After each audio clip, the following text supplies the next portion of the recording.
foundation of our faith. So we must return to the Holy Bible all the times. Remind what the Bible tells us. Today, I will start in the Gospel about true neighbors. Kung karon among pag-aapitan ang mayong balita na gulumanong ang matuod kay isig katawo. Bible says Luke chapter 10, 25 through 37. Kung ang Biblia nag-ingon diri sa Lucas kapitulo 10, versikulo 25 abot sa 37. We read it together on all occasion unexpected in the law studio to test Jesus. Teacher, yes. What must I do to enter the eternal Bible? Unya gidungol lang usa ka magtudlo sa balaod aron pagsulay sa Jesus. Ilamutagan siya magtudlo unsay kinahanglan mo pumasok aron ang bawat sa buhay tayo. Si Jesus ito sa niya unsa may kasalanan kung giunsa man niyo ang pagsabot. Ang magtudlo sa balaod isupan higugmaa ang Dios sa Dios sa tibok kasi kung sa tibok kalat kusog kung sa tibok mo muna-muna kung higugmaa ang Dios sa tao sa pagtulong mo sa imong kaugalingon. Tubag si Jesus, gusto ang imong tubag bumata ka na kung makadawat ka sa kinabuhi. Kapag gusto sa magtutulog sa balaod maingon siya pangarot usa ang kana pagayod siya ang Jesus. Kinsa ba di ay para mo isig si Jesus dito ba ayos na katawo nilusong ikan sa Jerusalem ngadto sa Jericho ug ibalikan siya sa mga tulisan giurupan nila siya ug giburong kung ibiyaan niya yung malakyon kung naitabo nga may usa ka paris ng aging at kungalanan sa pagkakita niya sa tao ng tulisan ilamay lamang siya agi sa tikas ng plen niya na agi usa ka sa nalibeta sa pagkatuon niya mitanaw siya sa tao ug niya isayo lamang agi sa tikas ng plen. Amen. Amen. Human cannot live alone every days. O matag adlaw ang tao dili siya kahimo sa pagkinabuhi or mabuhi na siya lamang usa. That's why we need neighbors, all people. Unang tanang tao na kinahanglan og isig ka tawo. True neighbors make our lives blessed. Ang matuod kay isig ka tawo maghimo sa atong kinabuhi nga mapadalanginan. While bad neighbors make our lives miserable. Kung samtang ang uban usab kay isig ka tawo nga daotan maghimo lamang sa atong kaugalingon nga lisod or makaluluoy. Suppose parents and children, siblings, parents and neighbors live together. Ang mga asawa, mga ginikanan, mga anak, mga kaliwat o mga higala maghiusa sila sa pagpuyo. So how can we become a true neighbor? So kung saan man nato aron kita mahimong matuod kay isig ka tawo. Who is our neighbor? So kinsa man ang atong isig ka tawo. The lawyers tested Jesus. What must I do to inherit the eternal life? Kung ito yung sa magtutulog sa balaod nga namatana, kung sa may atong angay nga buhaton aron makadawat sa pinabuhi walay katapusan. Jesus answered the lawyers about the laws. What is written in the laws? Kung pag-iingnan ni Jesus kini mo magtutulog sa balaod o tungod sa balaod, kung sa may gisulat sa balaod. The lawyers answered Luke chapter 10, 27. O mo kini ang tubag sa abogado o magtutulog sa balaod diri sa Lucas kapitulo 10 bersikulo 27. Love the Lord your God with all your hearts. Higugma ang Ginoo ang Diyos sa tibuok mong kasing-kasing o sa tibuok mong tanan o sa tibuok mong gusto o sa tibuok mong una-una o higugma ang imong isig katawo ingon sa paghigugma mo sa imong kaugalingon. Amen. Love the Lord your God Almighty with your whole heart and the strength and the sources. Gugmaon nato ang labing gamahan nga Dios sa tibuok natong pusog o sa tibuok natong halad. And then love our neighbor as our our sins. Higugmaon nato ang atong kaugalingon sama sa paghigugma nato sa atong kaugalingon. And then, who is our neighbors? O kinsa man ang atong mga sigkatawo. Jesus explained the meaning of the true neighbor through the Bible. O ipasabot ni Jesucristo ang buot, ipasabot sa ato ang matuod na isigkatawo dinhi sa Biblia. The parable of the man who was Lawada, we have leading stories. Ang usa kasambigan na hitungod sa usa ka tawo nga gibatigan sa mga tulisan. A man was going down from Jerusalem to Jericho when he was attacked by robbers. Usa ka tawo nga mikanaaw gikan sa Jerusalem paingon sa Jericho sa diha nga giatangan siya sa mga tulisan. Jericho was a city located below the sea level, an oasis rich in livestock. Kung kining Jericho na pahimutang ilalog doon sa dagat, diin mao kini ang gigikanan ug daghan kaayo mga kahayupan. He sold these livestock in Jerusalem. O na maligya siya nining maong klaseng mga kahayupan sa Jerusalem. And then he had his pocket full of the money, but on his way to Jericho, he was attacked by the robbers. Unang ang iyang bulsa napulo sa kwarta, apan samtang siya nagpanaw paingon sa Jericho, giatangan siya sa mga tulisan. The robbers stole his all money and stripped him of his clothes, beat him, and left him almost half dead. O gikuha sa mga tulisan ang iyang kwarta, gihubuan nila siya sa iyang piste, gibutog niya sila o gibiyaan nga halos hapit na mamatay. At the moment the priest passed by there. O anang taknaa aging may nahiatol nga pari nga may agi niya itong dalanan. Priest was a lawyer, a man who rebuked, condemned, and judged the people. O sa kapari nga nasayod sa balaod, kinsa nagpadlong, naghukom, o nagsilot sa mga tao. Priest did not take care of the people who was dying. Kani ang pari wala niya apimana, kaning tao nga iyang nakita ang hapit na mamatay. Also the Levites also passed by there. O ganoon sa iyo sa kalibeta nga niatol nga miagi ni atong dalanan. He was a ceremonial official, O sa siya ka opisyal sa kaseremonya. but he did not take care of him who was dying, almost dying. Apat wala sa diya tabangi kining maong tao nga iyang nakita nga hapit na mamatay. The certain man, the Samaritans passing by there. O ikatulo, mao ako sa Samarianhon nga miagi ni atong dalanan. Bible says, who was the Samaritans? O ang Biblia nagingon, kinsa man ang mga Samarianhon. The Jewish people treated the Samaritans like barbarians, like dogs without the law or ceremonial. O ang mga Hudeo ilang gitrato ang mga Samarianhon nga daw sama lang sila sa mga langyaw o dumudubong o sama sa mga hero mawalay balaod o walay seremonya.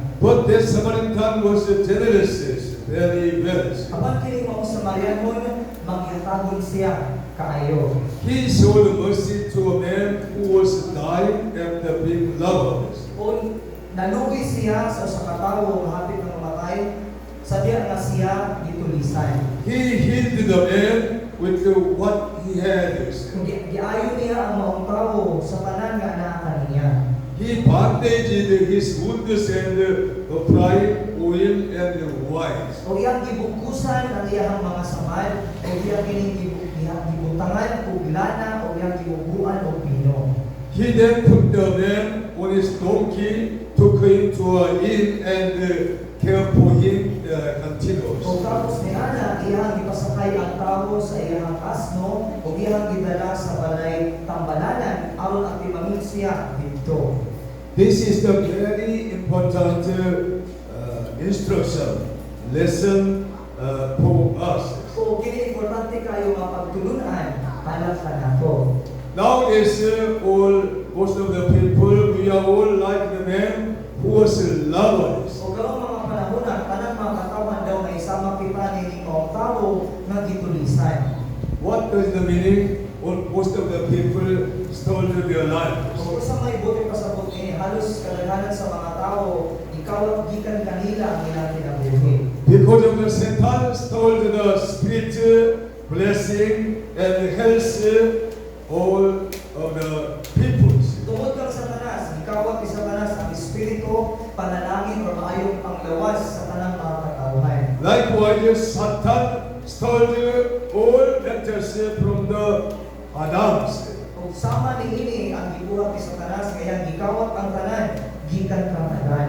Adam was very happiness in the Garden of Eden with the God Almighty. Sama nga sa sinugan, malipayon kayo si Adan, kauban sa Diyos kalagigamanan dito sa panaman sa Eden. But Satan can approach to Adam and Eve and then deceiving them. After that, he against God Almighty. Apan sa kadaw ni Ana, iduol si Satanas sa Adan o kang Eva, o iilan sila, o tapos ni Ana, isupang na sila sa Diyos kalagigamanan. After they against God Almighty, they lost everything, spiritual died. Tapos sa ilang pagsubak sa Diyos kalagigamanan, nawala gikan kanila ang kanagutang o namatay sila sa Espiritu. So we read the Bible, John chapter 10, verse 10. Kung atong basahan sa mga Biblia sa Juan Kapitulo 10, versikulo 10. Juan 10, kung naan itong magbasa, apan ang kawatan, buanhi ang lamang pagpangawad, pagpatay o paglaglag. Nianhi ako, ang makabatong kamo sa pinapuning madagayaron. Amen.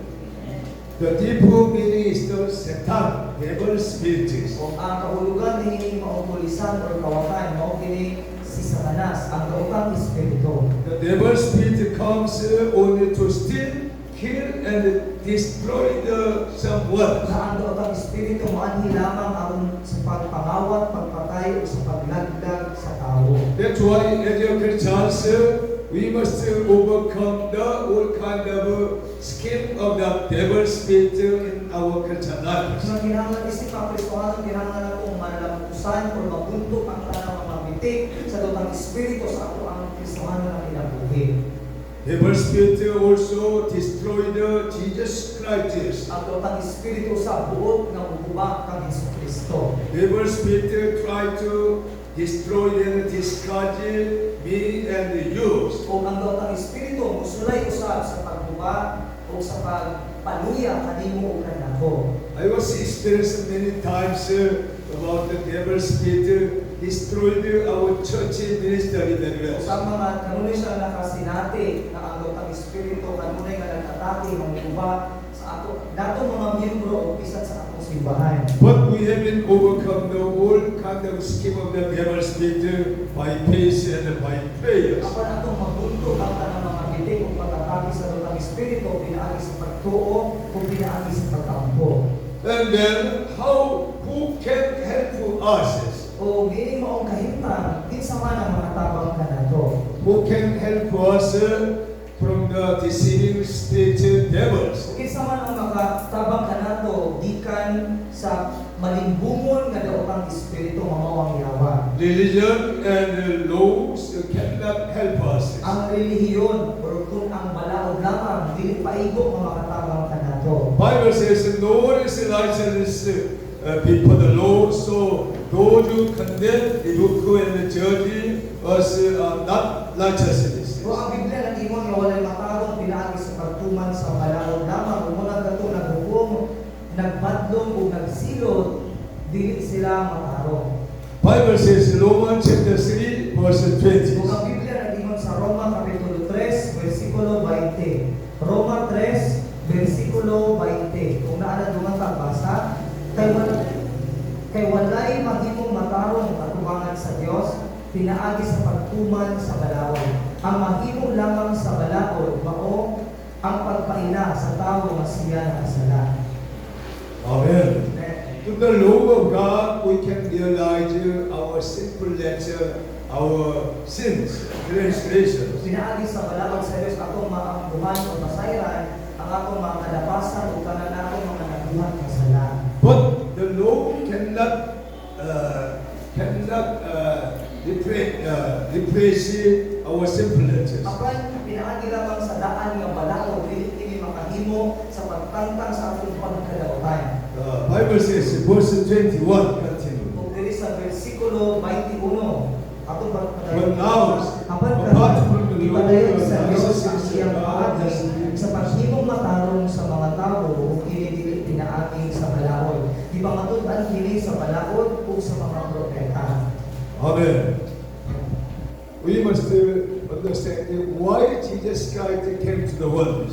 Kinahanglan natin masabtan nganong si Jesucristo may anhiman sa kalibutan. Jesus came to the world to serve our program, protection all of the people who believe in Him from the destroying spirits. Si Jesucristo gani sa dinhi aron luwason kita o iyang proteksyonan ang tanang mga tao nga nagmasinugtanon o gituo kaniya gikan sa pag-atake sa mga lautang espiritu. Ritual or ceremonial can save us. Ang ritual o ang mga seremonya makarito ba kini pagluwas kanato? The circumcision and the baptism save us. O pinaagi sa pagpatuli o pinaagi sa pagbautismo makaluwas pa kini kanato? There's the one name for save us. Acts chapter 4 verse 12. Diyon, ato na lang may usa ka pangalan ang makaluwas kanato. Katong basahon sa Buhat, Kapitulo 4, versikulo 12. Buhat 4, versikulo 12. Ang kaluwasan makaplagan lamang na kaniya. Kay dinhi sa kalibutan, wala na'y laing ngalan nga gihatag sa Dios kadto sa katawhan nga maoy makaluwas kanato. Only Jesus Christ can save us from the all kind of matters. Si Jesucristo lamang ang makaluwas kanato gikan sa nagkalain-lain nga mga butang o kahintang. Jesus Christ came to the world as a good Samaritan. Si ani si Jesucristo sa kalibutan daw usa ka maayong Samaritanhon. In Israel, there is the many priests, high priest, Levite, teachers of the law. Dito sa Israel adunay mga pare, mga pangulong pare, mga lebeta o mga magtutudlog sa balahoy. They could not take care of the people who was dying. Wala sila kaatiman o katabang sa tao ngayon nakita na hapit na mamatay. But when Jesus came to the Israel, wherever he went, he was healed, blessing, helping, all compassion to the all peoples. Man sa pag-abot ni Jesucristo sa Jerusalem, kamunay siya nagtudlo, nagtabang, nag-ayo, o iyang tabangan ang tanang mga masakiton ng mga katawhan. Jesus came to us out of compassion. O si Jesus ni anhi o biduol kanato uban ang pagkamadulwigon. Jesus Christ awakened our spirit with the anointing of the Holy Spirit of God. O gipukaw ni Jesus sa atong espiritu pinaagi sa pagdibog niini sa balaang espiritu sa Dios. Jesus cleansed our sins with His own precious blood. Gilimpyuhan ni Jesucristo ang atong mga sala pinaagi sa iyang bililhon nga dugo. Not anyone's blood, but His own blood cleansing all our transgression and sins. Dili dugo sa hayop kundi pinaagi kayo sa iyang kaugalingong nga dugo, iyang gihinluan ang tanan natong kalabasan o tanan natong mga kasalanan. So we must believe there is very so powerful in the blood of Jesus Christ. Nakilangan kitang moto, madunag diri akong gahom, gamhanan kaayo ang dugo ni Jesucristo. What can wash away our sins? Kinsa may makahugas o makatangtang sa atong mga sala. Nothing but the blood of Jesus Christ. We must remind with the Holy Song continuous. Walay lain kawas sa dugo ni Jesucristo. Kinahanglan natong hinumduman ang atong kanunay nga giawit. Jesus Christ welcomed us in love. Sa mga gibukusan kita ni Jesucristo sa iyang gugma. Jesus Christ placed us in His chariot of grace and care for us in the church, the heavenly inn. Kung iyang kitang gipasakay sa iyang karwahe sa grasya, kung iyang kitang giakiman, tinaagi sa simbahan o mao kini ang usa ka langitnon nga balay tambalanan. Likewise, good Samaritan take care of the man who was almost dying, riding on the donkey and bring the in and take care of him continually. Kung sama sa gibuhat sa usa ka maayong Samaryano nga iyang human niya tambali, yang iwas tayo ang tao sa ihang asno, yang idala sa balay, yang idala sa balay kambalanan. Our church is still like that place. Ang atong simbahan, daw sama ni natapi. That's why God want to plant the church everywhere where Bulon, Kambagyo, Bayan, Baliyo, other places. Muna atong Ginoo, ganahan nga magtungkol og simbahan sa bisan asa sama sa Balian, sa Baliw, sa Kambagyo, o bisan asa pa nga natapi. Because the church is the body of Jesus Christ. Kasi ang simbahan mo, kini ang lawas ni Jesucristo. People come to the church and worship, take care of their life and their children very Ang well. mga tao bumuhat, musulod sa simbahan para sa pagpangko o sa paglay o maatiman sa dina ilang kinabuhi ng ilang ilang mga pamilya o ilang mga anak. Even though when we planting the church, new building, we must sacrifice financial, labor, and material very too much. Bisan pag sa atong pagtulog sa simbahan, kailangan itagdagang mga sakripisyo, bukas o itagdagang kwarta, bukas o itagdagang oras, itagdagang usok, materialis, or mga trabahante. Why people sacrifice for planting the church, even though they need to provide many material and financial labor too much. Sa anong dahamang tao ang nagsakripisyo para lamang sa pagtulog sa simbahan, bisan pag makagasto sila daghan kaayong kwarta sa paggasto para sa mga trabahante o sa mga materialis. This is the reason for through church we can save the many souls around the mountain, around the cities. Tungod ang rason, pinaagi sa simbahan daghang mga kalag na namamatay ang maluwas sa tibuok syudad. This is the reason why we need planting the church one of the place continues. Kung mao kini ang rason nganong gikinahanglan nato mapadayon kita magtukod ang simbahan. This is the very important ministry in our Jesus Mission Church. Kung mao kini ang importante kaayo nga akong buluhaton dinhi sa akong simbahan. I was very encouraged. Someone texted to me 2 days ago, Pastor Lee, I want to support things, planting the church, financial something. Kung nadasig siya mag-ayo adunay ni send niya og mensahe mga duha ka adlaw na milabay ngayon nga pastor, ganahan kong mo-provide or support sa financial para sa simbahan ng pagtutugod. How much is supporting? Pila man siguro ang iyang suporta. You want to support things 15,000 peso, and then he texts to me, I am sorry, very small amount. Ganahan siya ang bukatan ni pastor og mga 10,000 o nagningon siya ni pastor nga paselo o pastor kay gamay ra ni kayo. I don't know very well about hymns. Kung wala siya kanila kung hinsa siya o ang kamay niya. Last time when I visited Korea, I was met first times. So katong niaging tuig kagato siya sa Korea nahibalag ko niya first time pag-build niya paghibalag na ako. But he had a mind to supporting the missionary and the Philippine mountain peoples. Mana siya una nga mo suporta sa missionary or bisan sa mga katawhan na nagpuyo sa bukid. That's why I was very encouraged to his messages. Kung mga nadasig siya pag-ayo, pinagi siya ng pakita, na kinaiyaw siya ng mensahe. So we must be doing good like a Samaritan. This is the like a Samaritan. Sa atong paningkamutan nga ako buhaton ang maayo sama sa maayo sa Marianhon.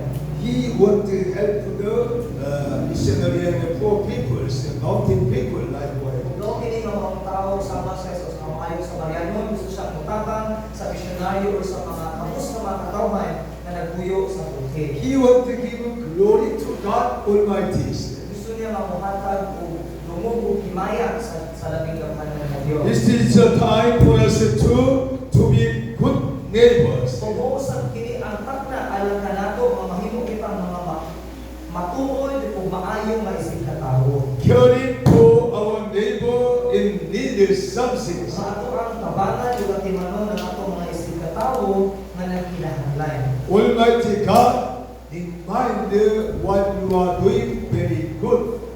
Tungod yung atong labing kamhanan nga Diyos, magahilumdom sa tanan natong gibuhat nga maayo. Matthew chapter 25, verse 35 to 36. Kung basahan sa mga Biblia, Mateo Mateo Kapitulo 25, versikulo 35 hangtod sa 36. Mateo 25, 35 hangtod sa 36. Kay gigutom ako kung inyo akong ipakaon, giuhaw ako kung inyo akong ipainom, dili ninyo ako kaila apan inyo akong gidawat sa inyong mga balay.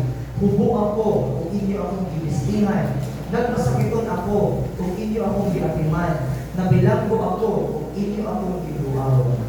And verse Kung 40. diri sa versikulo 40, dungan tagbasa, kung iya ang hari nitubag kanila, sultihan ko kamo, mas sa matag higayon, nga maghimo kamo niini, alang sa usa sa labing ubos, niining akong mga igsuon, gihimo ninyo kini, alang kanako. If you are doing good with your neighbor, with the small one, you will do for Jesus Christ. Kung mabuhat kita mga maayos ako mga isikataw, bisan kamay ang ayaw mabutang, ako kinigibuhat alang sa akong labing gaghanan ng Diyos. Because Jesus Christ really not hears, it use. Tungkol kay si Ginoong Jesucristo, wala siya dinhi kauban nato sa pisikal. Jesus teaching, you must do it very good with the leader, with your neighbors. Pag sa Jesus nagtudlo ka nato, nga magbuhat ako maayo, alang sa akong mga isikataw. So do not be condemnations, legalists or dismissives, literalists. Kung dili kita mahimong sama sa usa ka legalista nga maghukom or sama sa ritualista nga nag-ako. Bible says in James chapter 2, 14 to 17. Kung ang Biblia nag-ingon sa Santiago Kapitulo 2, versikulo 14 abot sa 17. Santiago 2:14-17. Kung nana doon ka upasa, mga igsuon, kung sa'y kapusuanan, What this is, Bible and sisters, apan wala'y maayaw binuhasan. Makalwas ba kaniya ang iyang pagtuo? Dili gayon. Palanglit may mga kaigsuunan na kinahanglan ng piste o wala'y ikong pagkaon. Magpulos ba ang inyong pag-ikon kanila? Pangalanginan unta kamo sa Dios. Pag sinina kamo o kaon maayo, kung dili ninyo sila hatagan sa ilang kinahanglan, ikon diini ang pagtuo, patay kini kung dili mo balang sa buhay. Amen.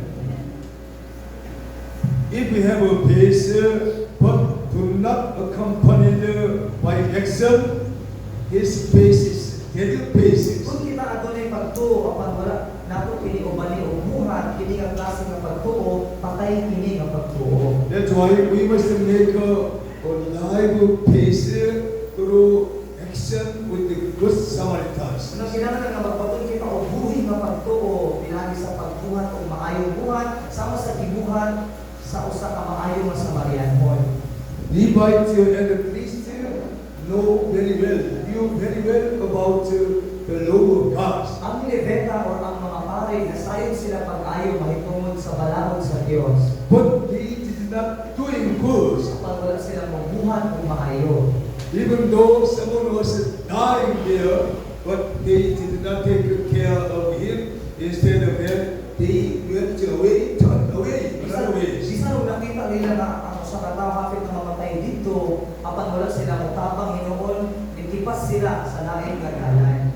So we must really be careful doing good at the Christians. Kung kinahanglan nga mag-acting kita na akong buhaton ang maayo isip mga Kristohanon. Let us show mercy and love, not with what we do not have, but with what we do have. Atong ipakita ang kaluoy o gugma, dili sa mga butang nga wala ka nato, kundi sa mga butang nga anina ka nato. God wants you to what you have. Gusto sa Diyos na gamiton ang mga butang nga anina ka nato. All of the people in this world, they have something. Kaya anang mga katawhan sa kalibutan, anaan yun sila'y usap. Even though children, they have something. Bisan ang mga bata, anaan yun di sila.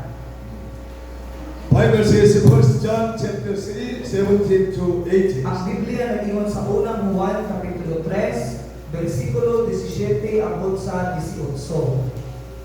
Kung nana dumatagasa, kung saan man pag-ingon sa usa ka dato, nga nahigugma siya sa Dios. Kung nagdumili siya pagtabang sa iyang isikatawo nga naa sa kawayon. Mga anak, ipakita ta ang matuod nga paghigugma higugma pinaagi sa mga maayong buhat dili sa mga pulong lamang.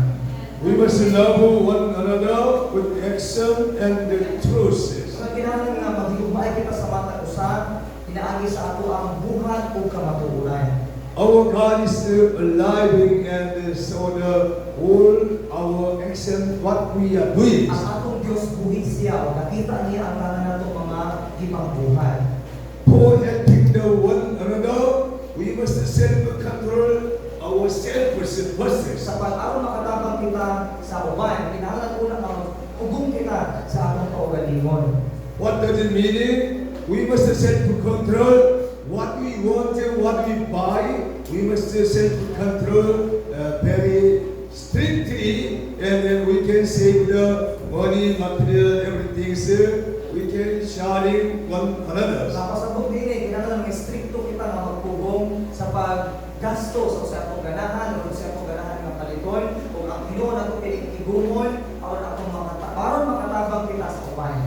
Last time, before we planting the Bullon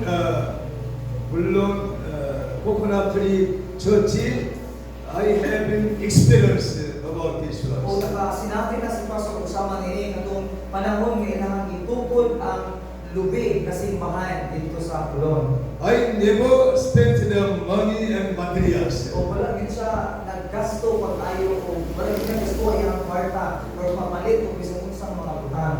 At that time, my lunch time, 10 peso enough. Rice 5, munggo soup 5, 10 peso for lunch time. Sa atong panahon na ang iyahang paniudto 10 pesos ra, 5 nga kanon ug 5 nga munggo. So igo na alam niya. For 10 years, I was spent the money 10 peso for lunches. O sulod sa pulo ka tuig, iyang igasto para sa pagpaniudto 10 pesos ra. Because I was serving the church members for another ones. Kung di ka na siyang tabang para sa iyang gusto niyang kwarta para sa iyang mga miyembro simbahan o sa uban ng mga tao. Bible says, Luke chapter 6, 38. Ang Biblia nag-ingon sa Lucas Kapitulo 6, Lucas 6, versikulo 38. Lucas 6, versikulo 38. Panghatag kamo sa inyong isikatawo o kamuhatagan. Madawat ninyo ang hustong tapos ug sobra pagkain nga magkawas ini. Ang sudlanan nga inyong gamiton alang sa uban, mausab ang gamiton alang kaninyo. Amen. Almighty God want to give you so much blessings. Ang labing kamatang nga Diyos gusto mo hatag ka nato sa ilabihan na daghang panalangin. How much is so much blessing want to give you? Kung sa kadaghang panalangin ang ihatag sa Diyos, hindi ka nato. Last week we have studied Deuteronomy chapter 1. Kung itong ihaging semana na tuon kami ang ibasa diri sa Deuteronomio Kapitulo 1, Verse 11. versikulo 11. May the Lord Pinakot God kaunta na ang your Ginoo, exalt ang Diyos sa inyong katunglangan, mapasanay pagayon bless you sa inyong kapilo, promise. sa inyong gidaghanon karon o magpanalangin kaninyo sumana sa iyang isaan. Almighty God has promised to His people blessing come upon them 1,000 times. Ang labing kamahanan nga Diyos ang dunay saan sa iyang mga katawhan, panaglingon nga panalangin niya sila sa libo kapilo. Also the other way, Malachi chapter 3 tells. Kung sa naing bahid diri sa Malakias Kapitulo 3, versikulo 10. How much blessing come upon the people? Kung sa kadako ang panalangin nga moabot sa mga katawhan. Malakias 3:10. That Bring the whole church into your storehouse. There may be food in my house. Test me in this, says the Lord Almighty. See, I will not throw open the floodgates of heaven and pour out so much blessing that there will be not be room enough for stores. Church is the storehouse. You must bring the whole tithes to God Almighty. Muna ang simbahan mo ini ang balay tigumayan sa mga butang kung muna kinahanglan nato dadpon ang kanang ganaan nato labi na ato kapulo sa atong Dios nga labing gawanayan. Through will make a foundation of the blessing of your life. Inaayusap sa atong pagkamatinumanon o pagtuman sa pulong sa Dios, makabatong kita o pundasyon nga makadawat kita panalangin sa atong kinabuhi. This is the meaning, the loving God and the loving our neighbors. Kung sa kini ang pasabot sa paghigugma sa Dios o sa paghigugma sa atong isig katawo. If someone bring the opening and the donation to the church, to the ministry of God, we church will shine the all body for poor people, sick people, weak people. Sama ako na dunay mga tao nga magdala sa ilang ikapulo o ilang mga donation sa simbahan. Ang simbahan ilaw sa kini ipaambit para itabang sa ubang tao o bisan sa mga kabos nga katawhan. Church financial will never waste, no spendings. Kung ang pinansyal sa simbahan dili gayud kini mausig.